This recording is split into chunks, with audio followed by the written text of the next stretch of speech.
Good morning, everybody. Come on up, guys. Don't be shy. Welcome to our future of,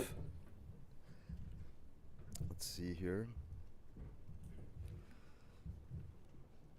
The future of extraction and processing, which is a very important and difficult component in the rare earth and critical minerals arena. We've got a great panel today. Just so there's no confusion, which there still probably will be, Phenom Ventures is my firm. Phenom Resources is a publicly traded company that is not the same company. I am the largest shareholder, though, so if I hype it up at all, you know that I have a conflict of interest, okay? But there's a link, but it's not the same. So why don't we start with you guys introducing yourself, what you do, background, skill set. We'll start with Jonathan. All right, good morning. I'm Jonathan Ray at Pamir Consulting. We provide risk advisory services and other China policy-focused advice for different U.S. companies, ranging from tech, critical minerals, and really just trying to help our U.S. Interests read the China playbook. What are they trying to do to compete, dominate, and kick, and really go against our interests? So that's what I get to do every day. Thank you, David. Dr. David Dreisinger. Yeah, David Dreisinger. My background is I'm a metallurgist from the University of British Columbia. I've worked there for over 40 years doing hydrometallurgical separation of metals, all the base metals, the precious metals, the rare metals, and now all the exotic metals that keep popping up with interest. So my background is more technical. I've worked for the last 7 years as an advisor to Phenom Resources with Paul Cowley on the panel, trying to separate vanadium initially from a deposit in Nevada, and now more recently looking at imported sources of vanadium-rich materials in order to try to recover them into the United States. Thank you. Great, Dave. Ben, please. Hi, everybody. Ben Kincaid, ReElement Technologies. ReElement is an Indiana-based multi-mineral, multi-feedstock critical minerals refining company.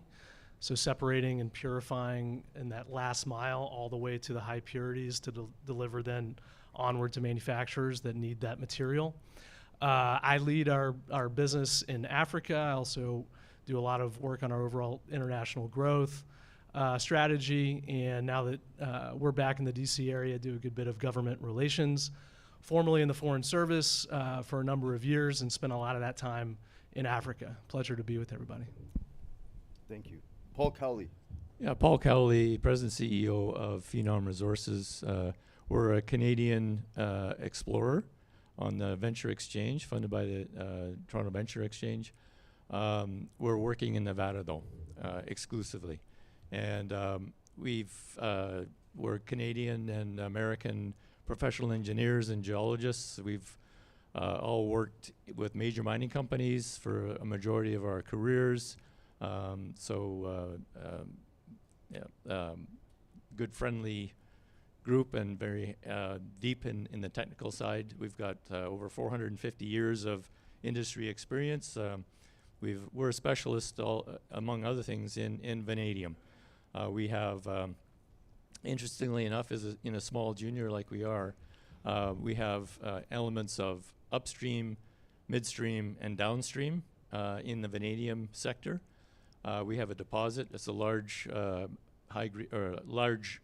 deposit in Nevada that's not into production, but it has. We've taken it to the economic pre-feasibility or scoping level stage. It's got a 30-year mine life and could potentially produce 10% of the world's vanadium. We've on the processing, they've referred to an offshore. We've got a project that we've been working on that is a high-grade vanadium nickel feed that we want to build a processing plant in the U.S. It's got great economics. It's a shorter. It would be the lowest cost producer of vanadium in the world because of the benefits of the grade, both in nickel and vanadium. This would also potentially produce another 10% of the world's vanadium. And then we've got part ownership in a Japanese battery manufacturer, MK Plus. We've an offtake agreement with them with our vanadium. They have a revolutionary battery that's getting commercialized this year. They've got trial orders from Saudi Arabia and Austria that should they work out well, there's big orders, like billions of euros of orders that are backed by those entities, and I think that they've got another 10 or 15 interested parties for orders as well. There's a representative of MK Plus in the room here as well, so if you have any questions on that.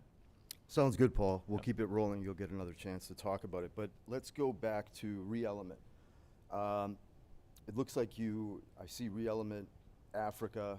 You're a subsidiary of a public company, and some of this technology came out of Purdue. Is that correct? Mostly correct. Mostly correct. So ReElement Africa is a subsidiary of ReElement Technologies, still a private company based out of Indiana. Former parent is American Resources. ReElement Technologies separated from American Resources, a public company, but still retains minority ownership of ReElement. Okay. Why don't we talk briefly before we dig into some other arenas, China, because we all know that China is, I think you were going to say before China kicks our butt, but they've already, I kind of use it like they've already got us by so, however you want to look at it, it's not good as it pertains to general critical minerals supply, production, processing. So what do you guys focus on in terms of intelligence? And basically, maybe you could highlight the crowd on your assessment of the situation that we're in with China's dominance. Sure. So to break that into 3 phases: 1, how we got here; 2, what we're looking at; and 3, what do we do about it going ahead. A lot of people here probably heard Belt and Road Initiative. A lot of people have looked at China's development of rare earths, especially since the 1980s. And so I think there's a general consensus that we're in a bit of a tough spot as far as China controlling over 90% of different rare earths. And not just, like you said, it's upstream, downstream processing, it's the full supply chain. So getting to where we are now, we as a country, I believe, are looking at different options on how to secure our different on how to secure different minerals, how to bolster our own processing capabilities. And China knows that too.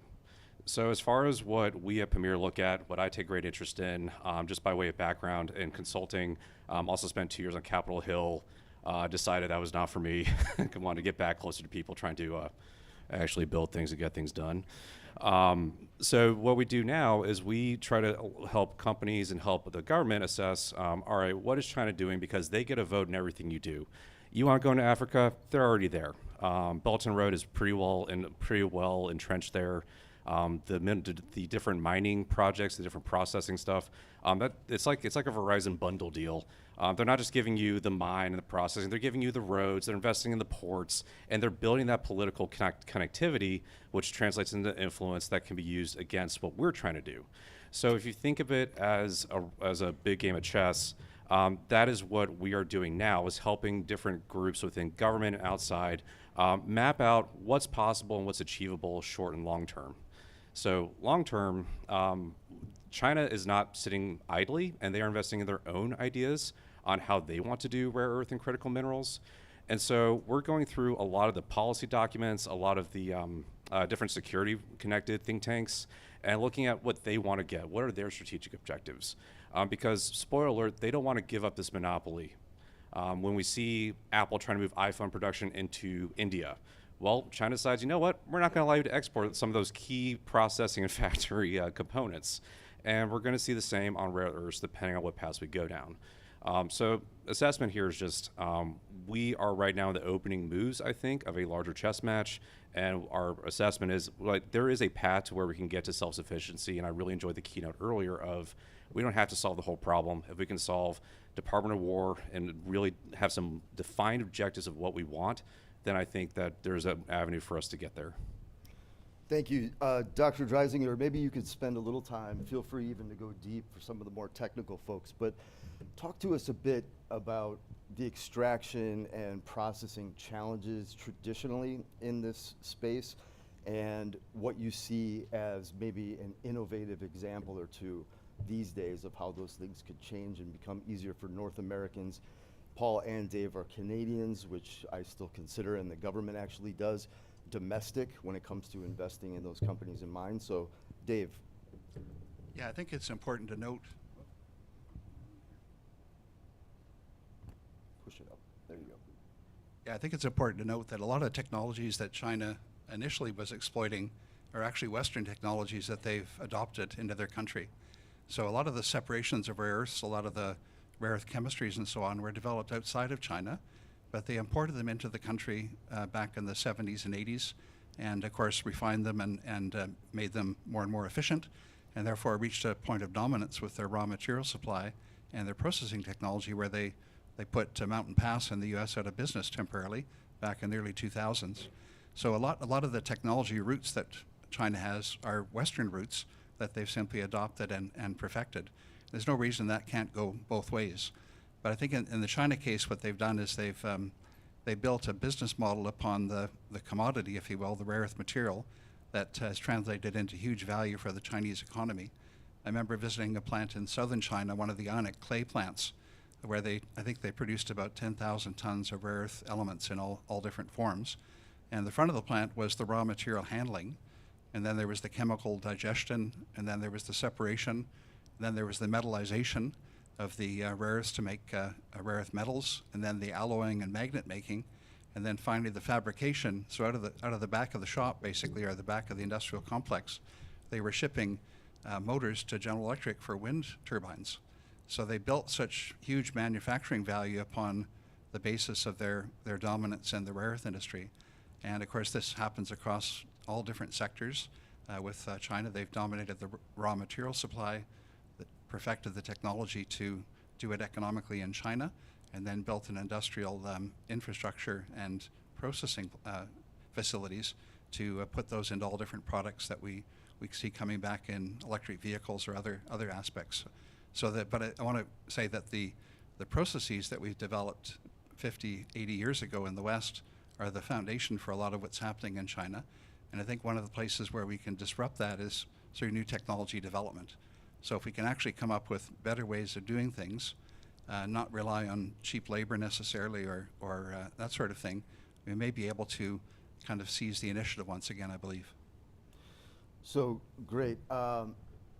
Greg, maybe you could talk a little bit about what you're seeing with demand. What are your capabilities at this point in terms of actually servicing clients who need that end product, and where are you seeing the worst bottlenecks and then opportunities here in the country for you? Yeah, and just to add on to what David discussed on the China story, there's a huge, and not to steal more of your thunder, but a huge geopolitical component to this. And so what we saw last April was China essentially weaponizing that dominance. On one hand, we shrieked in horror. On the other, that was the mobilizing moment. A Freedom's Forge 2.0, if you will, industrial policy kicking off in a way that we haven't seen since the run-up to World War II.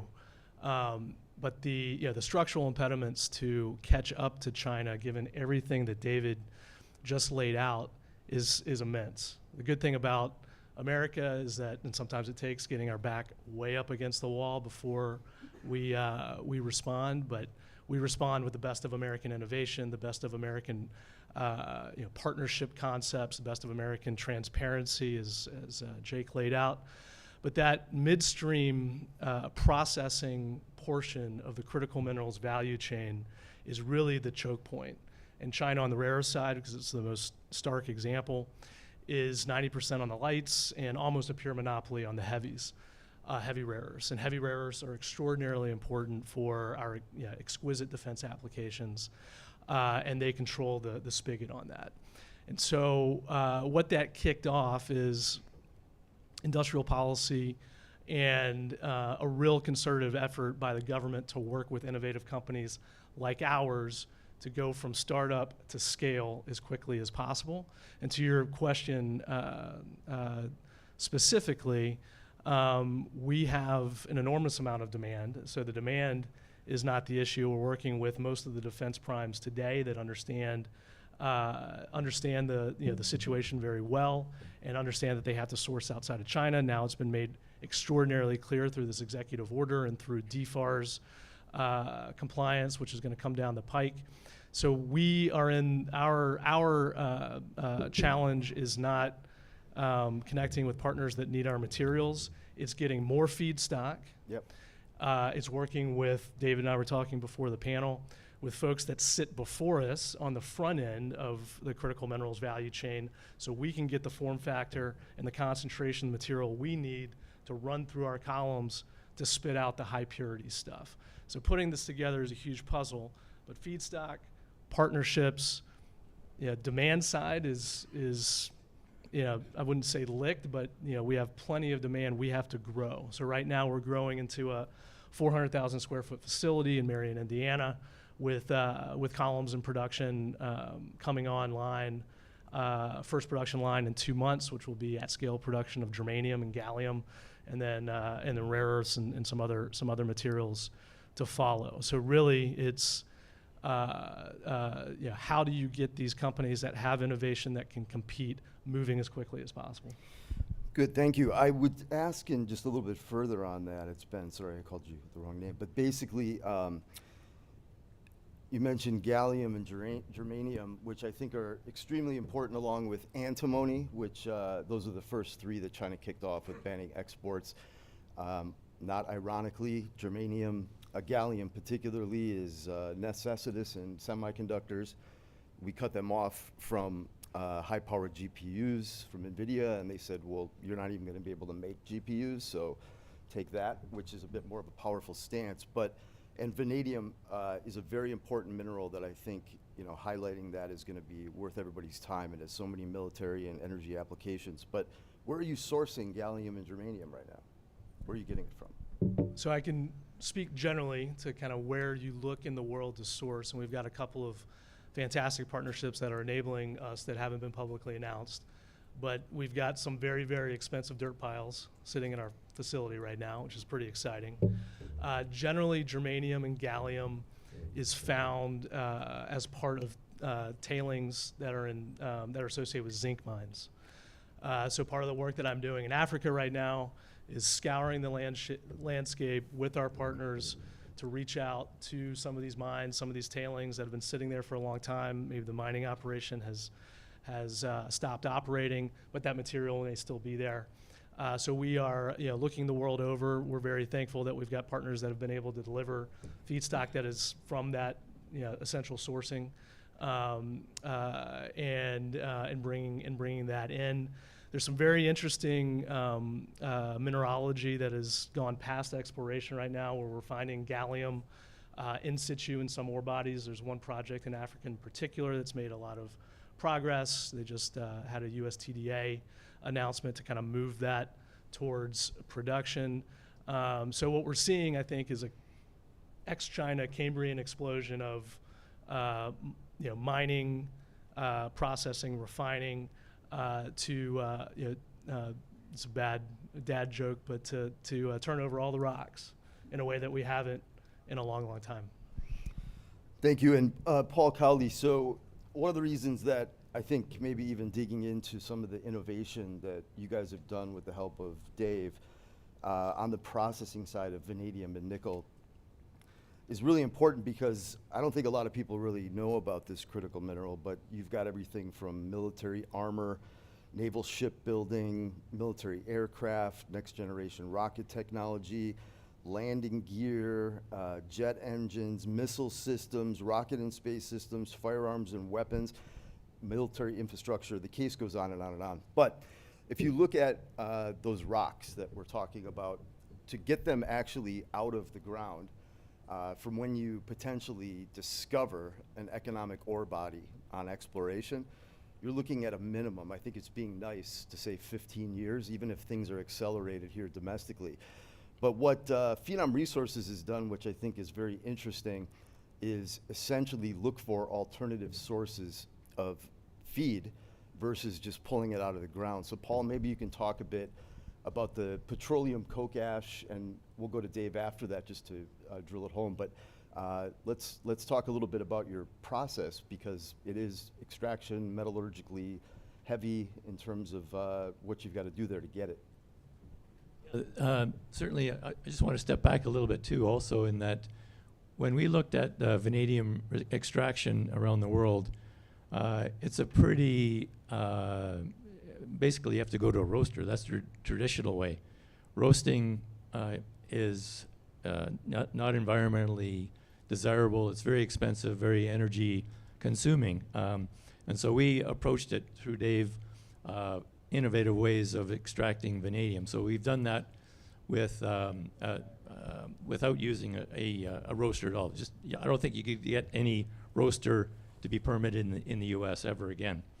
And so that's how we approached our project in Nevada. And after we learned a lot about vanadium extraction with that project, we started looking around the world for other sources.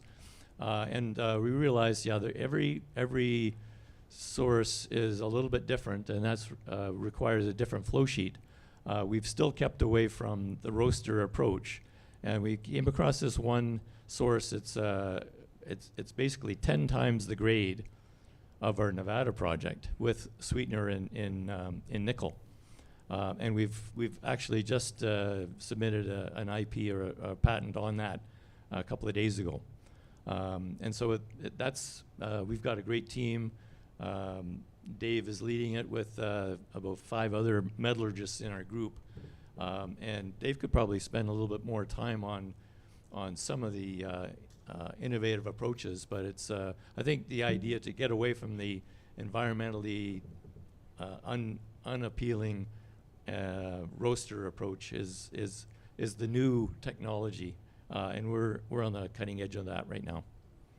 And Jonathan, I'll get to you next, but Dave, can you expound on perhaps this project for now in terms of what's the theory, what's the process, how did it come up, and how does it work? Yeah, be glad to. So I think one thing to highlight is the concept of bringing the mine to the plant rather than the plant to the mine. So we explore all over the world, we find deposits, and then we have to build something at that site to recover the minerals. The model here is that we've identified a high-grade intermediate material, secondary material, and want to import that in and treat it domestically. So as Paul said, we've scoured the world for vanadium-rich materials that come out of the petrochemical industry generally. Petroleum coke tends to increase the grade, if you will, of the vanadium that's found in a lot of crude oil raw materials. And we tried to take those different materials and take them apart chemically so we can extract the vanadium, separate it from all the other elements that are present, and recover it in a form in which it can be monetized, vanadium pentoxide primarily. And then in some aspects, nickel is also found with the vanadium. So the current material that we're working on is very rich in vanadium, but has this extra benefit of nickel. So we've actually adapted a process that's not roasting. It's a hydrometallurgical extraction of both metals, separation of vanadium first and then nickel second, so that we can meet the quality demands for the off-takers, vanadium 205 and also nickel. I guess the vanadium for the vanadium for the battery sector, and the nickel more generally for either the lithium-ion battery sector or into any other industrial use of nickel. So it's really piecing together technologies from dissolution to separation to recovery of the final product that we're working on with all these different raw materials that have been presented to us. Great, thanks. And Jonathan, maybe you can comment, like what would you say, or who would you say within the U.S. government in terms of departments do you sense or get the feel for is most forward-looking and is very receptive to new ideas here domestically? As you give them this data from China, it's, I would assume, just gets worse and worse as they understand the situation, right? So maybe some thoughts on just what you've seen with internal groups here in the U.S. and what they're thinking. Sure. So I have a bit of a reputation for being the bad news bears team when I show up and talk about China. On the good news front, I have to say that I am also impressed with recent movement by Department of War And to me, it gets at one of the fundamental linchpins for a lot of these strategies to work. Is just maintaining consistent demand signals with real regulations on what the demand is for. If we can do that, then a lot of this tech makes sense, and I get really excited about it. What concerns me is when we have political transitions and we lose focus on our priorities. Looking at post-COVID, wow, we'll never lose the ability to manufacture our own PPE. Well, wouldn't you know, a lot of American companies that invest in PPE then went under. That to me is a travesty. And the way that we fix that is by securing our own demand signal that goes into our government. If we can do that, then a lot of this makes sense. For you guys, and just on the government side, I see a lot of effort with Department of War. But one of the things that I think in the China playbook that goes unnoticed is that it's sticks and carrots. So China's export controls on rare earths and critical minerals have evolved tremendously. It used to be just quotas, and then it evolved to something much more nuanced where they can signal and say, hey, we can play this game too with a trade war, and we can send a lot of warning shots, or we can flat out cut you off. But it goes both ways, where if they think that there is a disruptive technology that they need to choke out, then turn on the taps, make it cheap. So I think this, for you guys, my question would be how resilient the businesses are to two things. One, the threat to the business itself, where we see a lot of U.S. companies investing in exquisite capabilities, gets me really excited on the science front. But then they constantly feel pressure to outsource because they can make a quick buck and they can get acquired and make money easier. And then two, what happens if the price drops? Because that is something that China has done with semiconductors. All right, you want to focus on high end, we're going to focus on low end, make them dirt cheap, and we're going to choke out any other supply. So when I think about listening to you guys on your models, those are the two threats that I'm hearing. And when I'm thinking about it as the political commissar or putting on the China hat, those are the two plays I would probably be thinking about running against you guys. Don't want to steal your thunder. Do you mind if I Go ahead. respond to that? So I'm really glad you brought that up because I think it raises the point that is extraordinarily important, which is what is this innovation doing? What is the purpose of it? What are the outcomes? And like you said, fantastic in the lab, exquisite technology, but if it can't compete toe-to-toe against China on a cost basis, we're not going to win this thing over the long term. So with obviously some cushion that we're getting because the demand side support for defense industrials needing to pivot towards ex-China supply, that dampens that problem set a bit.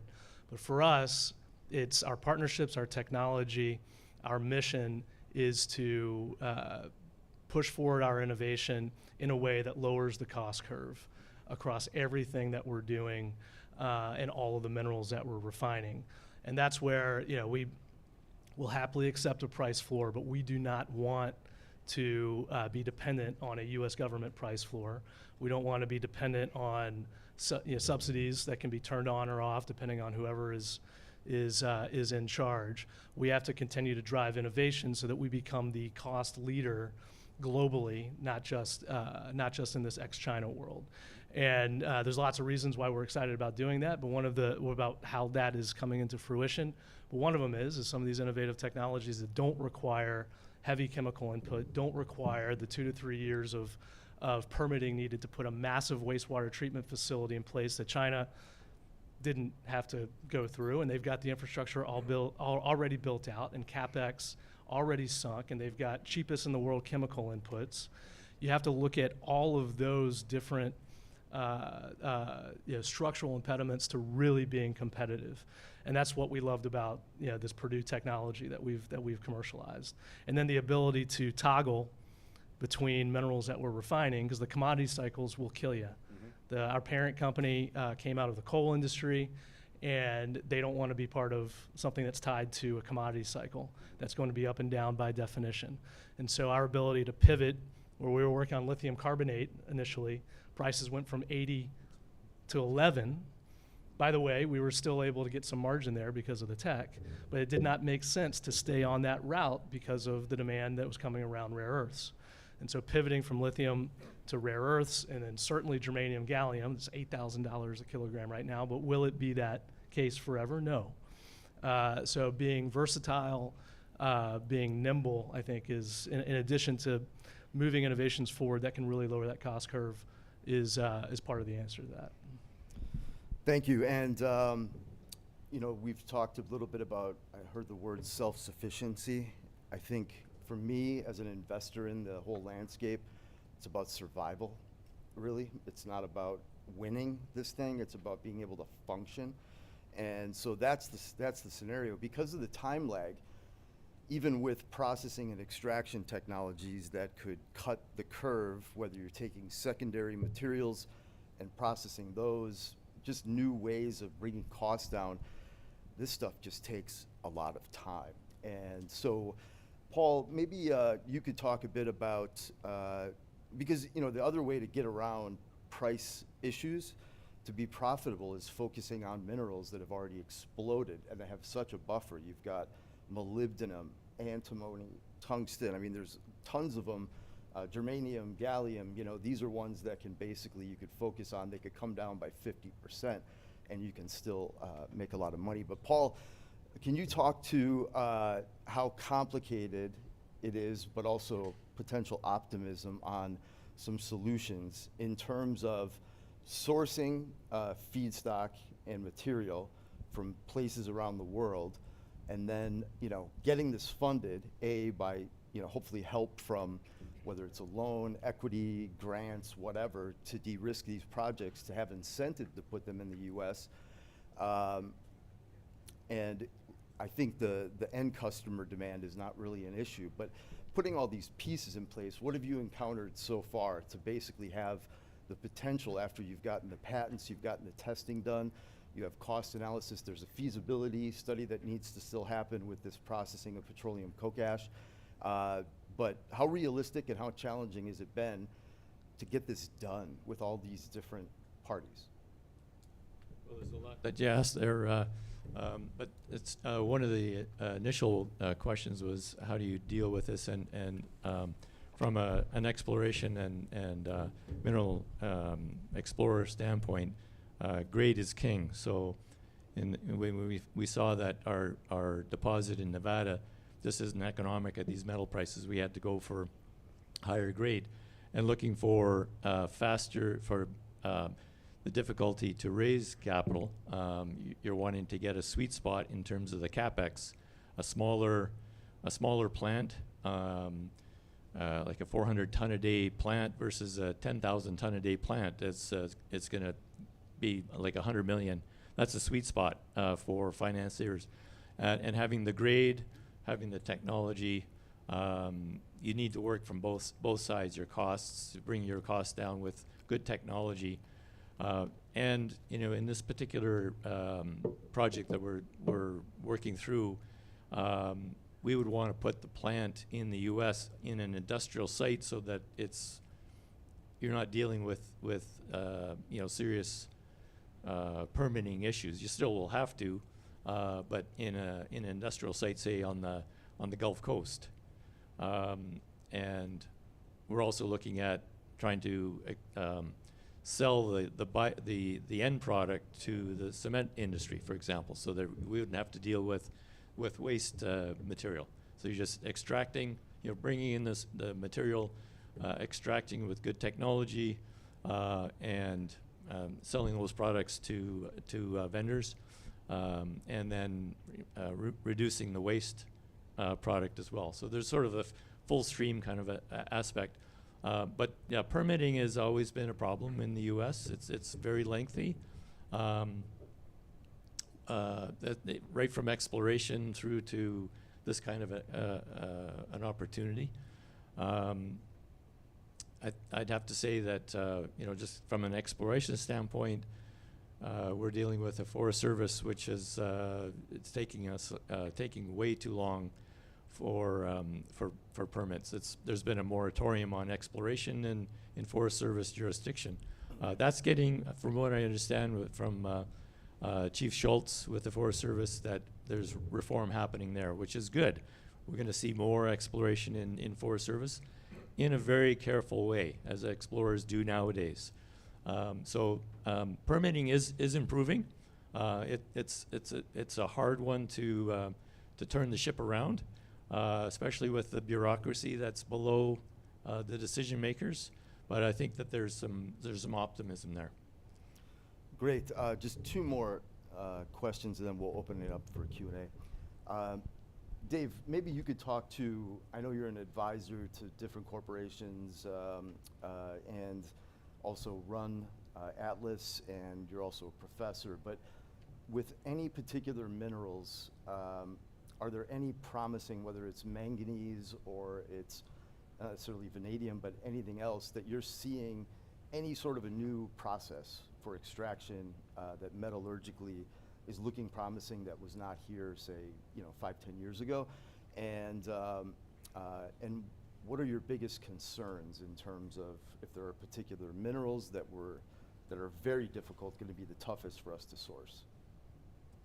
Well, yeah, thanks for that question. So Atlas Materials that you referred to is a company that I'm currently CEO of that's trying to onshore nickel ore from New Caledonia, which is a French overseas territory, and recover nickel and cobalt in the United States.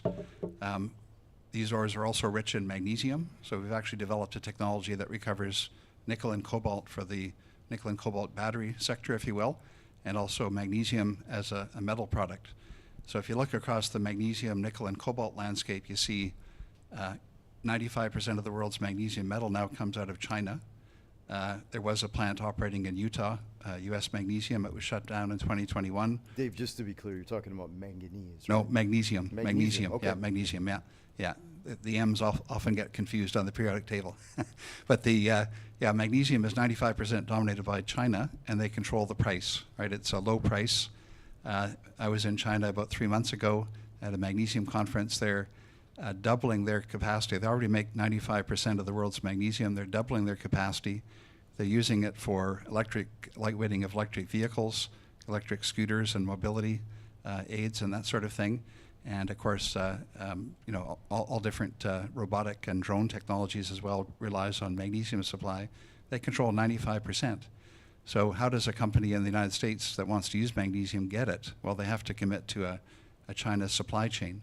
So we think it's a poster child for support from U.S. government sources to re-domicile capacity back into the United States. We think our process can do that for magnesium, for nickel and cobalt, all from an overseas ore supply already being mined and currently being exported partly to China, already mined and brought into the United States as a way to sort of break that supply chain and bring material into the U.S. using new technology to make those three critical materials. Now, magnesium has a low price point because China dominates nickel and cobalt. China's gone into Indonesia and basically doubled the world's nickel supply in the space of the last 5 to 7 years. So the prices have been low, and again, China dominance is very significant. So if we want to compete in those sectors, we need some sort of government action, if you will, that would help us to get off the ground and keep going. We're talking to different groups within the U.S. government. We see the long-term low interest rate debt model that's being offered by groups like the Department of War as being the most helpful because it helps you build the first plant. It's then your responsibility to make your products with as low an OPEX as you possibly can. But once you get that first support, you're off the ground and running, and of course can scale and build from there. But that first support is critical, and I think providing long-term low interest rate debt, which is one of the significant policy developments in the U.S. government, is super helpful to companies like Atlas. Great. Just a comment. One of the things that I see with my purview of being shareholders in a lot of these different mining and refining and development companies for metals and minerals of all types, especially critical and rare earth elements, there's an example here of you hear about sourcing material from other countries. It doesn't all have to be, even though we have significant critical minerals in the earth domestically, I think we need an opening for Department of War, Pentagon. They've really ramped up, Department of Energy, they've ramped up their involvement, which is great. But there's also such a risk with regard to, for example, Phenom having a feedstock source from potentially the other side of the world, wanting to build the first facility in the U.S., probably in the Gulf. But if that doesn't get addressed by private markets and the U.S. government doesn't do anything to start that type of a process, that's a great example, that particular project, where I see Q1, Saudi Arabia now has one of the largest mining conferences in the world, and they also have a relationship with your Japanese partner in terms of the vanadium solid batteries. They're going to end up funding it and taking the first plant, I think, you know, in some of these cases with other materials, which should be kept in mind. But Paul, any comments, you know, on that point where if we snooze, we lose? Yeah, that's a reality for sure.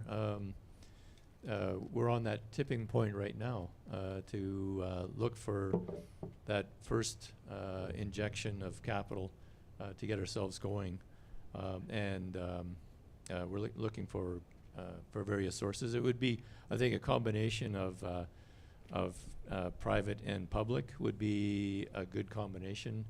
The tax breaks, tax benefits in the U.S. here. We obviously would prefer to be here in the U.S. Same language, the same time zones, basically. But you know, it's all about where the money is coming from, and you know, the MK Plus guys are looking at a big potential contract from Saudi Arabia, so maybe makes sense for us to move the plant there. It's a lot closer to the source of the feed, and the value chain can grow there in Saudi Arabia. We'd prefer it in the U.S. Because we have a U.S. Our second project would be the Nevada project. Once we ramp up with the first the plant idea and move towards bringing the Nevada project in. So there's a longer term opportunity if it was kept in the U.S.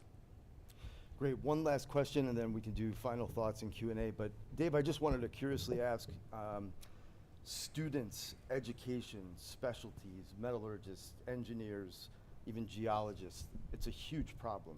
The demographic situation for this, for us to have talent, what do you see now versus, say, 20, 30 years ago in terms of student interest when you're as a professor?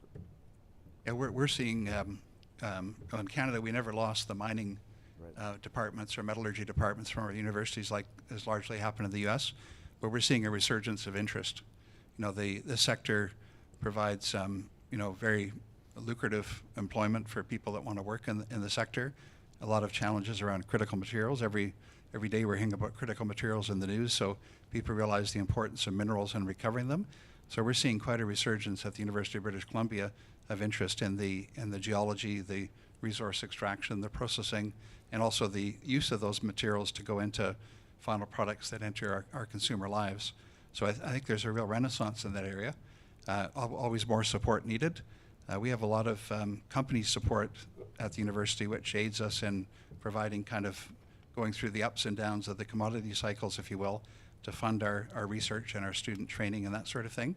So I think you know, government, industry, and some of the other actors need to support that across the U.S. as well to get some of those schools that used to do primary extraction and processing better positioned to meet the challenges of the future.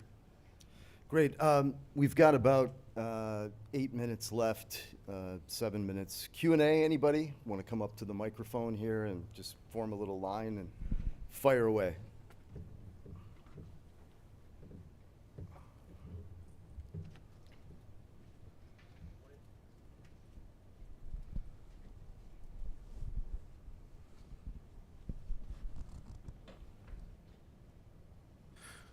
Good morning.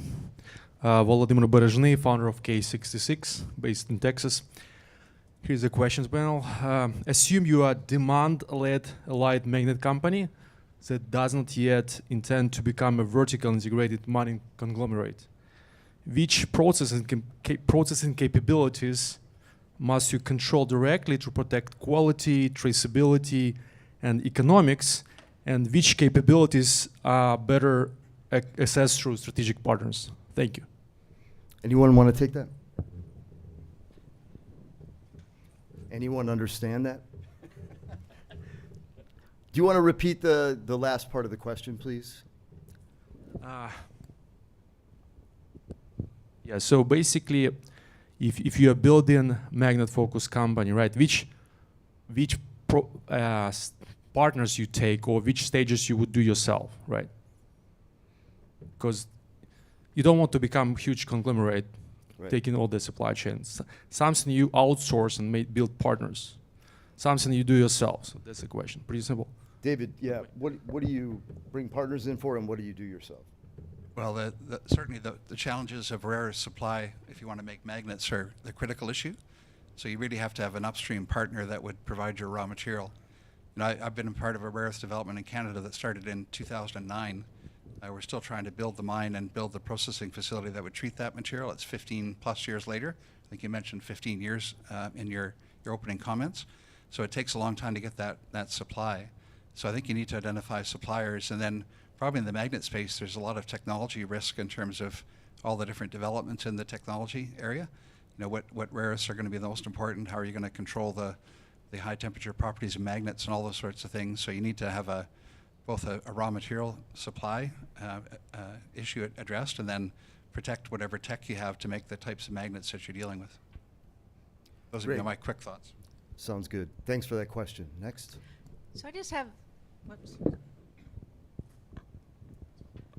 Is it on? Simple question is, I've heard gossip, I've heard good idea, different forums and such. The risk involved in investing in this area is probably one of the highest risk investments. Would you agree? Pretty much? Absolutely. Okay. Is there really any concerted effort just to get the government, whether it's DOW or Treasury, Commerce, to back that risk that you can't lose money? Not guarantee make This is money. America, my dear. Understand, so. but I mean, at times in our history, we have stepped in like that for a benchmark period of time that will then create an incentive, an additional incentive for that kind of risk. Because it seems to me that that would be a reasonable conversation to raise up a bit. Just a quick comment from me is that what I was talking about is to have investor risk go away is not going to happen, but we are seeing these facilities come in and put floor prices on certain materials so that businesses, you know, won't just plunge. Anybody have an answer there? So I'd just respond with, yeah, we need to strike a balance between free market capitalism and industrial policy in a way that, like you said, gives us the time to grow and to catch up, but also is going to be sustainable when price floors are gone, subsidies are gone. So in our case, having the Department of War as a strategic equity investor in ReElement was extraordinarily catalytic and comforting for private capital to come in alongside. In fact, closing of the deal, which is just very recent, was not the inciting event. It was just an announcement of our partnership with the Department of War that got a lot of private capital that was otherwise skittish to come and take a very close look and do all of the diligence that they needed to do to make that investment. So I think that is a role that needs to be played and has been played well. Okay, thank you. Thank you. Next. Good afternoon. Good morning, excuse me. David Lewis, Energy Capital Vietnam. Dr. Dreisinger, you described your visit to the facilities in China where you enter on one end and it's basically ionic clays, and you come out the other end with finished products going out. We've just created a mirror image of the ability for that to happen in the northern part of Vietnam. If you were to click south, right on the border, we have 1,500 acres available. We're not in the process of creating the end product, but enabling the ability for that supply chain to get developed outside of China, leveraging the vast deposits available from within Vietnam, and purely from the perspective of diversification of supply chain. And hopefully we'll be able to partner with groups that fit that. My question is, complementing his question, partner mix, right? So this facility particularly, we own a minority position in it, but it's available for partners from all jurisdictions to come and set up their own processing facility.